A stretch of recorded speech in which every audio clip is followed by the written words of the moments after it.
So for this week's special Spoopy Halloween episode, Spoopy Halloween, we have a special guest, which is my friend Heather. Say hi. Hi. Hello. And we are very honored to have her as our Halloween special guest. Absolutely. I feel like the spookiest because I'm the last story. And that's an honor. That counts. That's a thing. Yes. I have a ghost joke for you guys. Are you ready? Yes. Ready. Okay. Why can't male ghosts make babies? I don't know. I don't know. Because they have hollow weenies. I've been saving that one for you, Lindsay. That's perfect. That's right in her wheelhouse of puns. Oh my gosh. Halloweenies. So funny. Okay, so do I just get right into it? Mm-hmm. Okay, so I have to tell my most recent short story just because it happened like 2 weeks ago and Wow. Lindsay hasn't even heard this one yet. So fresh content for you. Nice. Okay, so like 2 weeks ago, my friend and I decided to go on a spontaneous road trip to South Dakota. And it was literally like your typical road trip. Like you just drive and go. We had no plans. We were just going. Yeah. So we're driving down the road and we see this big billboard for Rush Mountain. And it's like an adventure park. And it had like a big alpine slide photo on it. So I was like, oh, heck yes, we're going there. Obviously. Like, turn at the next exit. Yeah. So I didn't know anything about this place, like other than I saw its picture on the large billboard, you know? So we get there and we see that they have like cave tours as an option for something to do there. I'm like, oh, that would be cool. Like I've never even gone into cave before. Like that's awesome. Yeah. So we went on this cave tour and I don't know, do you guys, I know that you include some history in your podcast. So I wrote down history of Rushmore Mountain for you guys, a little bit of backstory on That's it. so great. So Rushmore Cave was discovered in 1876, shortly after the Black Hills were opened to miners and settlers. And it was actually found on accident. Like they used these water flumes to get water like up hills for like mining and digging up holes and all that jazz. Yeah. And basically like a flume broke and like they found the cave because of it. And they were looking for gold. But they were sad because there was no gold. There was only like useless minerals in that cave. It was a bit of a disappointment, but it basically just turned into like a sightseeing area and like kids would play in it and like all the little townspeople would go and like explore this cave. And it was like owned by two different people. The first owner was in 1927 and they named it the Hermosa Crystal Cave, and then it closed in 1952 because of like World War II. And then it was sold to a new owner after that, to Ruth Pullen, who changed the name to Rushmore Cave because of the growing popularity of Mount Rushmore, which is like very nearby. Yeah. So yeah, that's like the history of it. But anyways, so we go to this cave and we have to wear like face masks because Corona. And so we go to this cave with like a group of people with all their face masks on and everything. And like the second we like go down into it, I started to feel like really weird. And I just have like, I've told Lindsay about it. I have like this weird ability to sense like, I would say spirits or like maybe energy levels. I don't know, but I just feel sometimes like an overwhelmingly like heaviness or like a uncomfortable, I don't know. It's like a weird, uncomfortable feeling. It's hard to explain, but I started to feel that way in the cave. And, you know, I'm thinking in my head, like, man, do I actually feel like there's like a ghost in here? Or is it because I'm like hundreds of feet below the, you know, like below the earth's surface and I have like mask on and I'm in this weird cave? Like, I don't know. Yeah. But I just tried to like talk myself out of it. I'm like, no, Heather, you're good. Let's keep walking into this creepy cave, you know? So we go down and the tour guide was like super friendly. And he's like, let me know if you have any questions. But we had like a ton of kids in our group and I did not want to scare any said kids in our group because like ask if there's ghosts. But I got to a point where I was able to like pull our tour guide aside, and I was like, hey, like out of curiosity, is this cave haunted? And he was like so casual about it. He was like, oh yes, great question. He's like, yes, we have 7 spirits in this cave. And I was like, 7. Oh. Okay, not just one. All right. So, yeah, I'm like, oh, great, like awesome. But so yeah, they have 7 spirits in that cave, and they've had like several paranormal activity teams like come and investigate, and they basically were able to like communicate with said spirits in this cave, and they let them know, like they asked the question like, how many spirits are with us, and they said like on recording like 7, and it was very clear and like very spooky. I listened to it, and then they also were having like a conversation, and in the middle of their conversation, this like entity says deep, and it's really creepy because you're in like very deep in the cave. The tour guide said, you know, some of his coworkers just refused to go into that cave alone because of that like heaviness, I think, that I was feeling, and you just feel really weird in there. Like there's people in there, but there's no people in there, you know? But yeah, and then he said the spookiest story that I thought, he said one of his coworkers was going down into the cave alone to like turn on some lights, and he heard somebody singing Frank Sinatra like in the cave, but nobody was down there with him. And I'm like, that is so spooky because of like time period, and I don't know, it's just really, very spooky. So yeah, my feeling was right, and I was in fact in a haunted cave. And if anybody's interested in going, they have this like adventure tour that you can like, you know how like cave explorers can like crawl into those like tiny crevices and like nooks and crannies in the cave, you know, and like explore it that way, which to me sounds like absolutely terrifying. Like I would like, you don't mix ghosts and claustrophobia. No, unless you also want to become a ghost. Like die of fright. Right. Yeah. So yeah, that's kind of my spooky cave story that just happened. But I have another scary story that's local, which I think would be cool to share, because I feel like probably a lot of your listeners have been to this place, but it's about the Glen Sheen Mansion. And have you guys both been? I have not. I have not. My mom has been twice, and we saw the musical. Okay. Yeah, we saw the musical. Oh, fun. I love that. It was good. So, yeah, I've only been there once, and I don't know that I would go back because of my experience. No.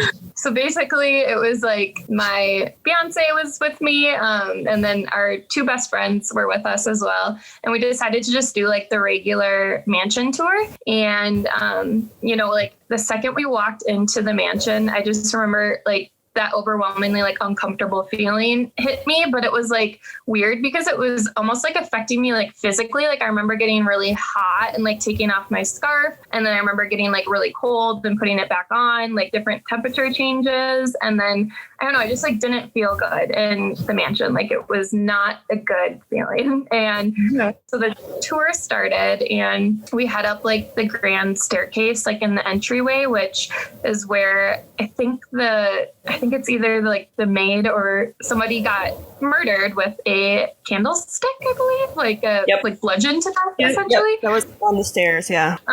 Yes. So we go up those stairs, and I just like start feeling worse and worse. And we go into the very first bedroom, like to the left when you walk up the staircase, I believe. And that is actually Marjorie Congdon's room, who is the daughter of Elizabeth Congdon, and also was, I believe, an individual that was tried and acquitted for conspiring with her husband. I think his name was Roger at the time, for like basically murdering her mom.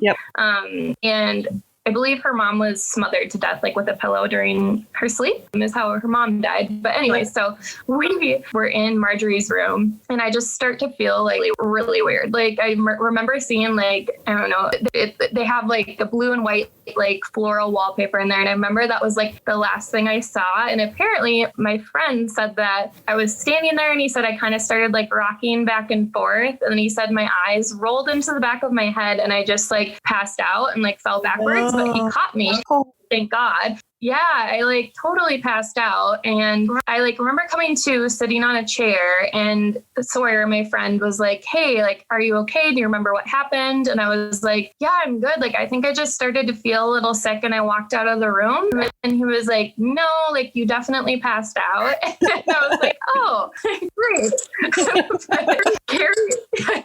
The scary part of it was that our tour guide was like, "Oh, like, don't worry, this happens all the time. Like, we have this closet right here with waters. Like, do you want a water?" And there was literally like this like linen closet full of waters, and like they had chairs outside the room, I think, because people like pass out very frequently there, which is just super weird.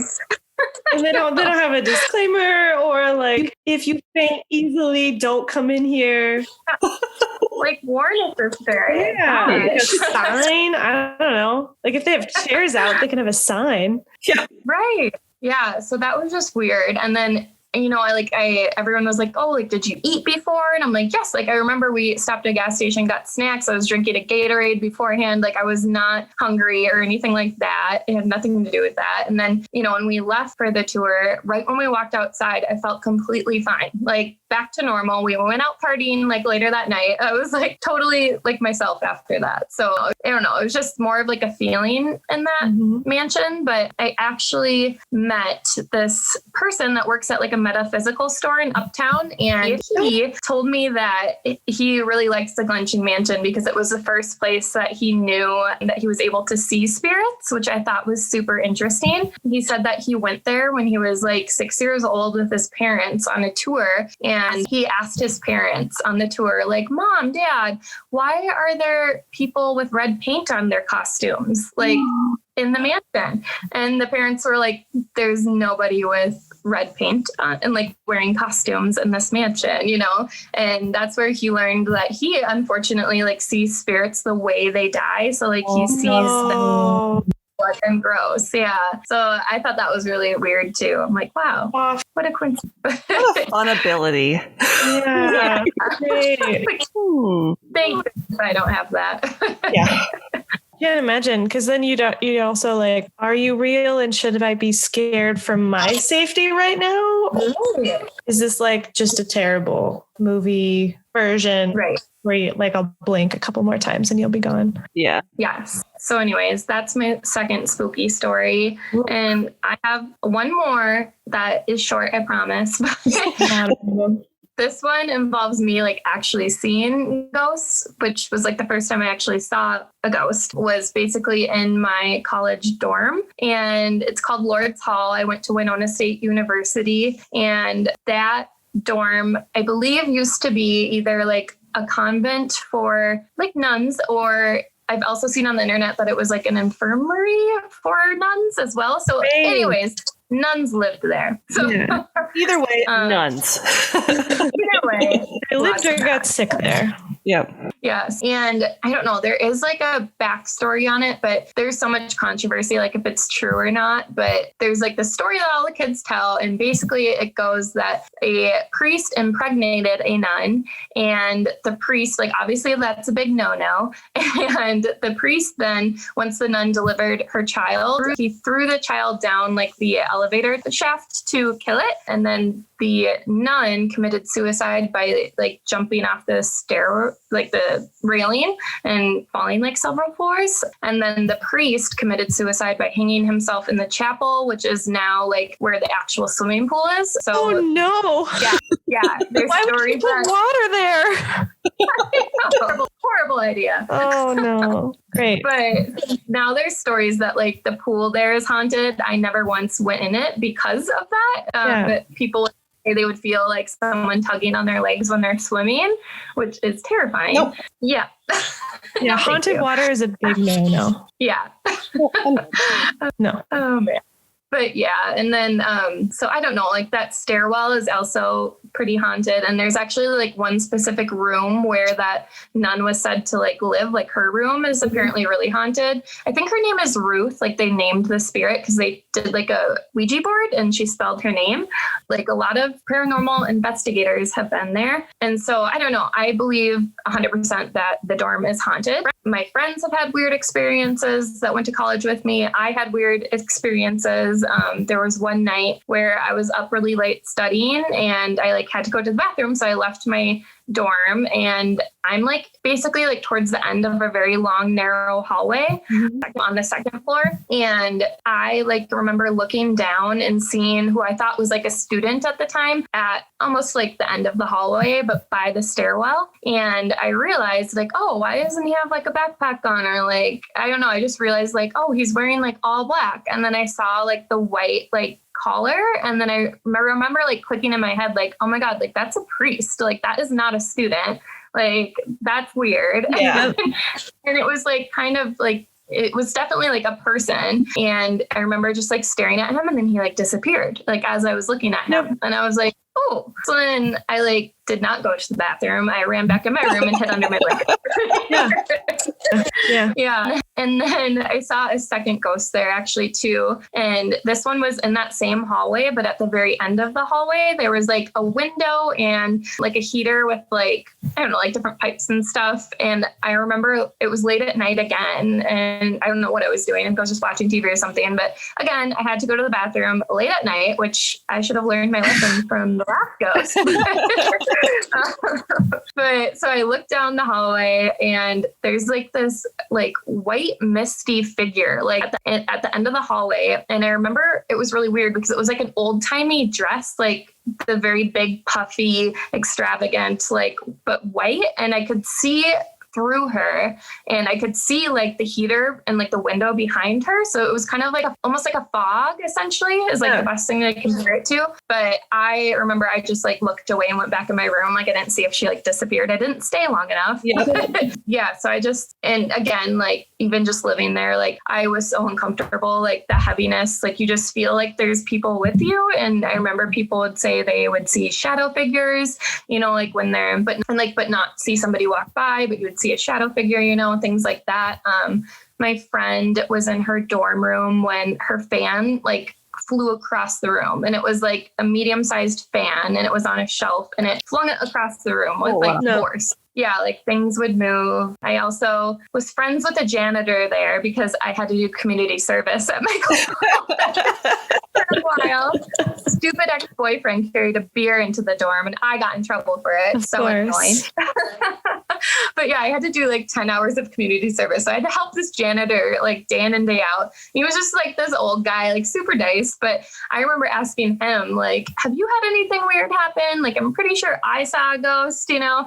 And he was like, oh yeah, like I know this place is haunted. And he told me that he's the only one that has a key to like this janitor's room essentially, where they store like a lot of extra like desks and mirrors and like stuff like that. And he's like, I am the only one that has access to it. And he's like, I always lock it when I leave the room. I've never left it unlocked. And he said that one time he went in there and there was like dust on a mirror, but like a very clear handprint, like on the dusty mirror. And he was like, I don't touch the mirrors. No. Nobody has been in here with the mirrors. Like I don't know. He said he's just had like a few weird experiences like that. So yeah, that dorm is scary and I'm glad I never have to sleep there again. Oh man. Yeah. That's kind of like my last spooky story. Wow. Awesome. Yeah. Yeah, I would think that if any part of that is true, like the priest and the deaths and stuff, that alone would be super negative energy. Right. Like make anyone uncomfortable, even if it's just like, what's it? Just like the recurring residual. Yeah. The residual haunting of them just like reliving their deaths or like a moment before. Right. If he did kill his own baby. Yeah. So there's some emotion there that should not be near water. Like, right? Are you kidding me?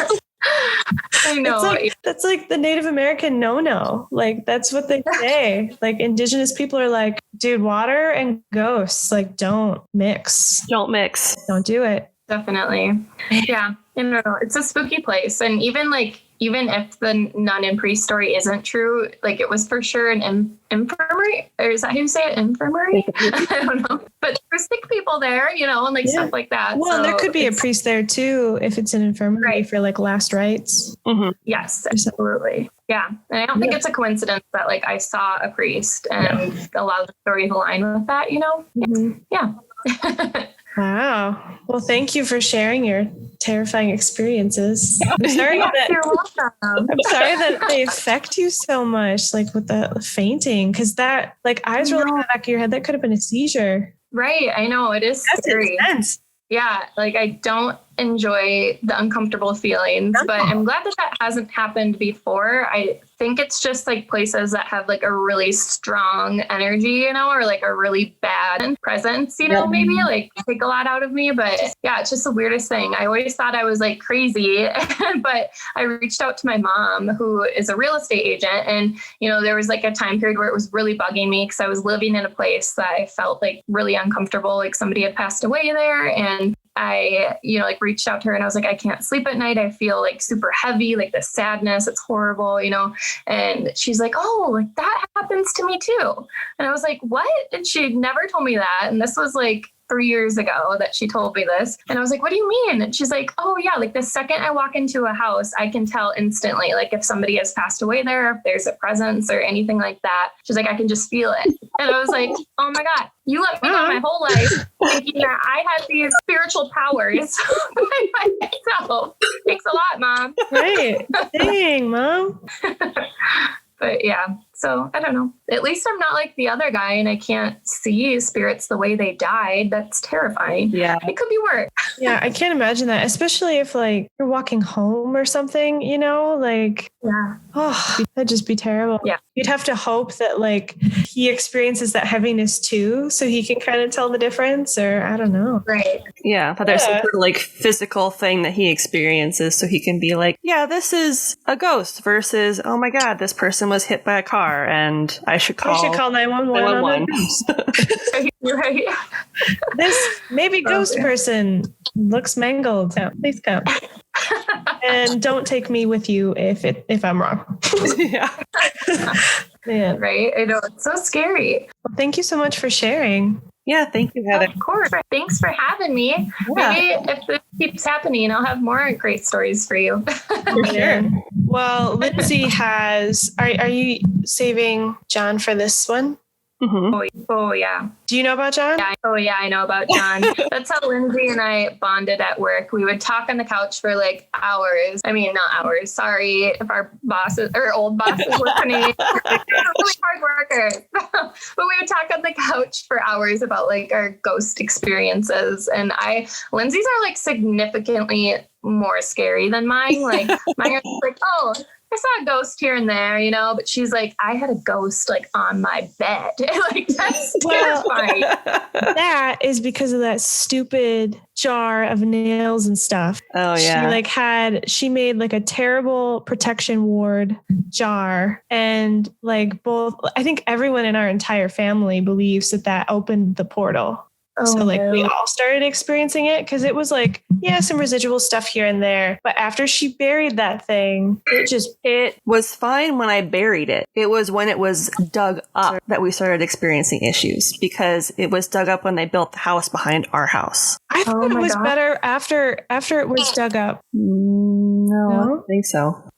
Either way, that jar messed us up. Yeah. Do you remember the door, the face in the door? Oh yeah. About that? I had you know how like doors have like the weird wood grain patterns on them, and how like rings on a tree can look kind of funny, like there's faces and stuff. Yeah. So the door that was in my bedroom in Lamar's had markings, like wood grain markings on it that looked like the face of the devil. Oh my God, that's terrifying. And correct me if I'm wrong, but it didn't always look that way. And you had a picture that your ex-boyfriend had drawn for you over this wood grain. And then when you guys had a really explosive fight, you ripped it down and saw the face of the devil. And then it was to the point where my dad, like we all saw it too. So my dad changed her doors. Like he got a door from the basement, replaced it, and then we just put that door in a closet. and never put it back up. Oh my goodness. That is terrifying. Like we all saw that face and it was not there. No. And I think John had something to do with it. Well, because there were nights when he would I could like feel his presence. And then I think the first time I saw it, like really saw it, was one night when I felt his presence in the room. And then I just happened to look at the door because it was the door to my room. So I had so when she closed it, it was the part facing her inside. And so when I was looking at it, I felt like the grain started to change. Like it was moving to make the face. And that's when I was like, yeah. Don't want the door anymore. Nope. Yeah, I remember that because I remember being like, just coming home to something and Dad was changing it. And I was like, what are you doing? And he was like, oh, I'm just changing her door. And he didn't tell me about it. It wasn't until I looked at the other door. I went downstairs and looked at it in the closet and I was like, Well, just the fact that like it wasn't just Lindsay, like seeing this or like feeling it is so spooky to me. Like it was your whole family. Yeah. Because usually it's like, well, my dad is super skeptical, like incredibly skeptical. I feel like, entities like target one person sometimes, but to have it be the whole family, that's very interesting. Yeah. Well, I think in the long run, John was trying to help you, like kind of, because he would only get really aggressive, like when your ex-boyfriend was around or like after he had visited or something. Yeah. So it was almost like he was like, get rid of this guy. Because when Mom saw him, she just felt like a really intense sadness. Like he just looked, she was like, I almost started weeping when I first saw him because he like just exuded this incredible sadness. So I don't think, I think he was like a really fucked up guardian angel. He didn't know how to be a guardian. He just knew how to, he just thought like scaring you into something would fix it. See, and I felt the opposite. I felt like he was possessive of me, and that's why he would get upset and act up after my ex-boyfriend would come over. Like, he's not supposed to be here type of thing. Yeah, like you're my girl kind of a thing. So, like, I have to punish you now because he came over. Like, you should know better type of thing. Ah, that's interesting. That's interesting, she says. You never really talked about it with me because there was a 6-year difference. So, like, yeah, thank you. You didn't want to scare me. Yeah. I didn't want you to know that like this creepy ghost guy was like watching me in the shower and stuff. There were times where I would feel him or feel a presence in the shower too. That bathroom in general was terrifying. Water and spirits, like do not mix.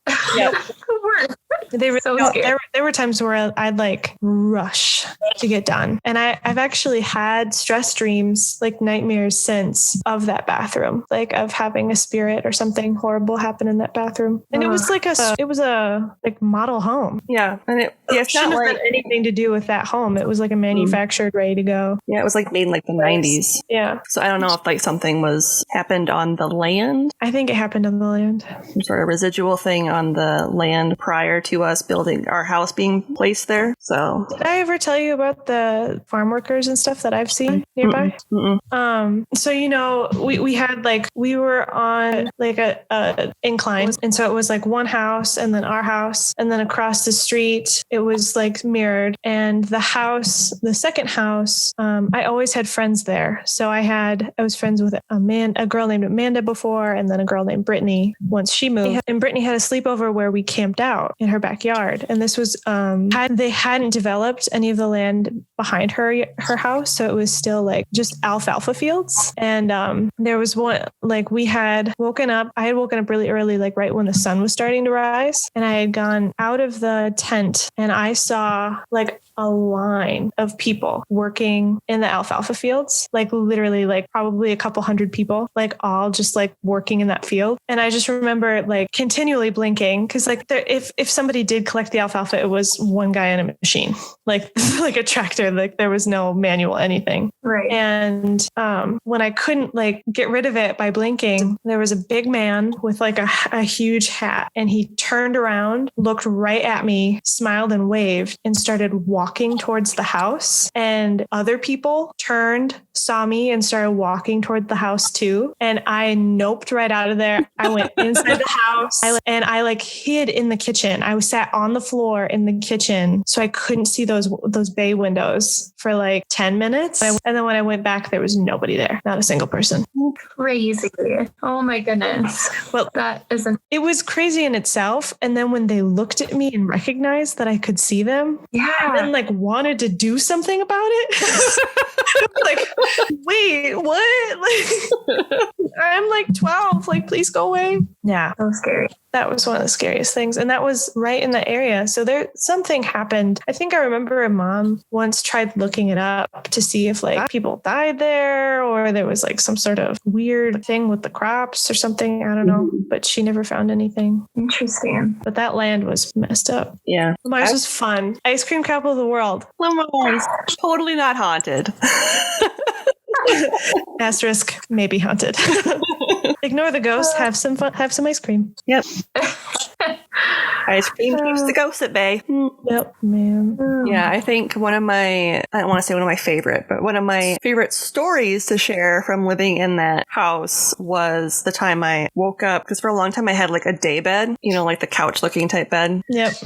And it faced like the bay window type window in my room and where my desk was. And then I had a ceiling fan like right in between the two. And I feel like the ceiling fan was like the portal or whatever you want to call it, where like they would just kind of come in, like the gateway or whatever. Welcome. The welcoming ceiling fan. Welcome to my house. Welcome. And I woke up one night because I was really, really cold. I remember it being weird because it was like the middle of summer. It was like August or something like that. And it was super hot. I opened my eyes and there is this woman in a bridal dress, like sitting on the floor. But like in Bridesmaids, when Maya Rudolph is like running in the middle of the street shitting and she kind of like sits, like crouches down when she's shitting in the dress. Like that's kind of how it's happening.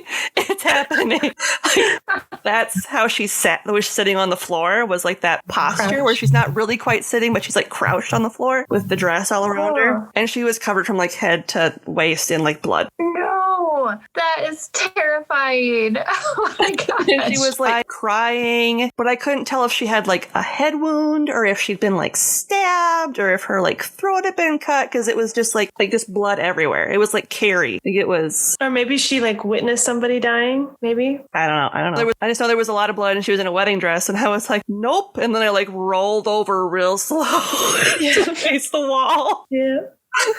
Good for you. I would have like ran out of that room. Like I would have physically left. Like that is so scary. There's so many times, like even in the basement, we had a finished basement, and there were times where like that's where all the cats would like live. That was their designated like spot. And so we'd have the door open to the basement all the time so they could like come up. And there would be certain times at night where I would walk from like the dining room or living room into the kitchen and cross that door, and I would know that someone is like mimicking me, like going from one room to the next in the basement. And you couldn't see them, but you could feel them. Like you knew that they were just like doing the same thing. It was awful. It would happen all the time. All the time. Guys, did you guys ever find like any history of that house that you lived in? No. That would have been so interesting. I guess we could. Yeah. Might be interesting, or even like the land, Yeah, crazy. It was lovely talking to you, Heather. Thank you for doing this. Well, thank you guys for having me. This was fun. Yeah. Hi, this is Lindsay. And this is Madison. From Ye Olde Crime. Happy Halloween. Whoopie Halloween. Okay, bye. Okay, bye.